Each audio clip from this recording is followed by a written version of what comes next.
The question being answered today is, how does college life influence students' interpretation of masculinity? Let's find out more. Masculinity is such a widely talked about concept today, and I personally wasn't very familiar with the topic beforehand. And I've always believed that everyone should be able to express themselves any way that they wanted to without feeling like they needed to follow a certain stereotype or a certain path. And I also thought it would be really interesting to find out what other college students felt about the topic. Masculinity to me means the actions that I undergo every day that not only define me as myself, as an individual, but also me as a man, and how it is interpreted through society. We originally came up with this idea because we were talking about internalization in class, specifically in that instance of racism and colorism. But we decided to put it in the framework of masculinity because of its relevance in today's media and the whole topic of toxic masculinity and social media. First of all, men have the right to express themselves without being perceived in a negative light. And if they can talk about their emotions and express it in a healthy way, it reduces the chances of them taking it out in more aggressive manners. So it really benefits society as a whole.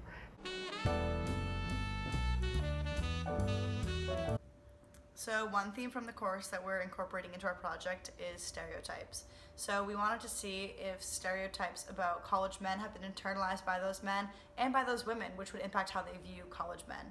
So one thing that came to mind is Barstool Sports. So you could see that the depiction of men on Barstool Sports is very macho man, drink, kind of this hegemonic man. So we wanted to see if that impacts men and how they present themselves. And also we're interested in seeing how stereotypes can harm men. So we're incorporating positionality into our project, and we wanted to see if the context of a college campus, that positionality impacts how men interpret themselves. So that's why, as you'll see later in the video, we ask men if they're involved in any on-campus organizations or sports clubs to see if those clubs, organizations, or whatever impact how they present their masculinity.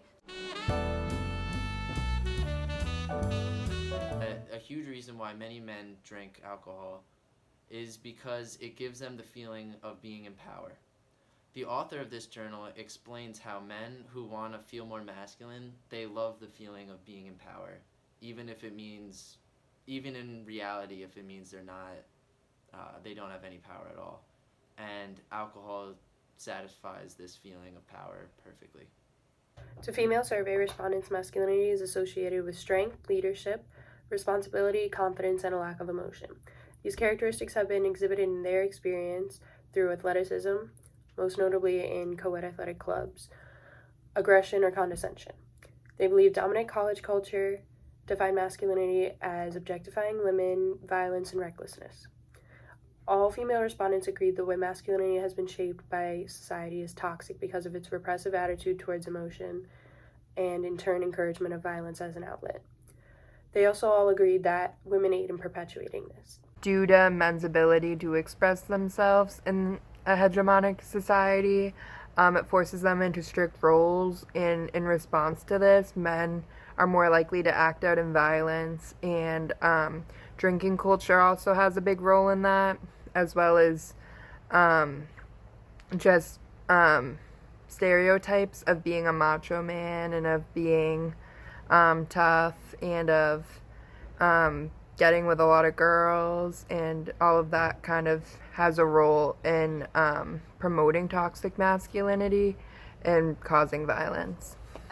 Men reported higher levels of unhealthy alcohol use and risk-taking tendencies were more likely to report sexual aggression. So this is important to us because they also found that involvement in sports teams had the same impact on a more toxic performance of masculinity, so in endorsing rape myths and sexual violence.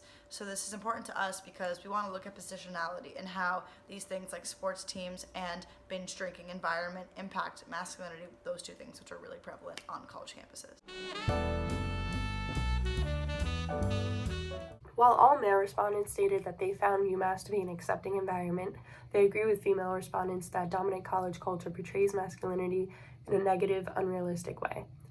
Respondents involved in fraternities, a stereotypical peak example of dominant college culture's portrayal of masculinity, highlighted that there is a skewed idea within the organization of what it means to be a man. From childhood, though, they recalled being told to man up and not act like a girl. Responses regarding personal perceptions of masculinity varied from matching the dominant college culture's description to simply being comfortable in your own gender. Since going to college, they asserted that their own ideas became more accepting of all expressions of masculinity, and every respondent felt that their own perception was not. So, firstly, we found that the psychosocialization is definitely real and relevant. We found that most people cited learning about what it means to be a man from their family, from their dads in particular, which is definitely interesting. We also found a common theme that if you want to be a man, then you can't show emotion. So, the suppression of emotion that dominant ideologies about men perpetuates and reinforces this. So, also another theme was that men must assert power in order to be masculine and to be a real man. So this came up in regards to on-campus clubs and sports and also in relationships. So one respondent mentioned that you must be assertive in your relationship to be a man. And then many people mentioned the outing club at UMass as a place of sort of like a breeding space for toxic masculinity, and also club wrestling was an interesting place where we found masculinity to be really fragile, I guess you could say. So most men that we interviewed claimed to be comfortable in their own skin at UMass, which is nice and good to hear.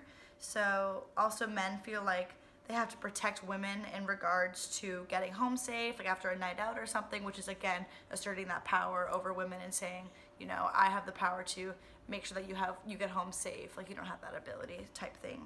And then also a few respondents talked to us about their STEM classes. So we talked to a few STEM majors and how women are largely excluded and how the experience of a woman in STEM is really difficult. But one woman that we interviewed actually said that being a woman in STEM actually created a community of women because she was in an organization, a society just for like women engineers. So there's a good side of that where it allows women to come together and sort of like support each other. So in conclusion to all of this, men must be powerful, tough, comfortable in themselves, you know, assert power over women, and that is what the psychosocialization has taught men to be, and that's just how they do embody masculinity on college campuses. So, fortunately, there are many organizations that we've researched that are attempting to dismantle toxic masculinity within our society. Some that are included is Every Man, A Call to Men, Man Enough, and there's even more. But we also have a Man and Masculinity Center that's located on campus at Thoreau Hall. This center helps to promote healthy relationships for men as well as exploring healthy identities. And they have different workshops such as creating healthy masculinities and active bystander training to create a safe environment for everyone to express themselves. We kept finding that men learn about masculinity from their fathers through childhood. And so I believe that if parents started to allow and accept their children to express themselves as they choose instead of forcing their child to be something that they're not, it will allow their child to be much less insecure about their masculinity. Now, I also believe in order to spread more awareness, the schools need to do a better job in informing kids about the issue and also promote the acceptance of people who don't follow the same norms and stereotypes as others. Now, even though completely solving the issue is a ways away, I do believe we are on the right path.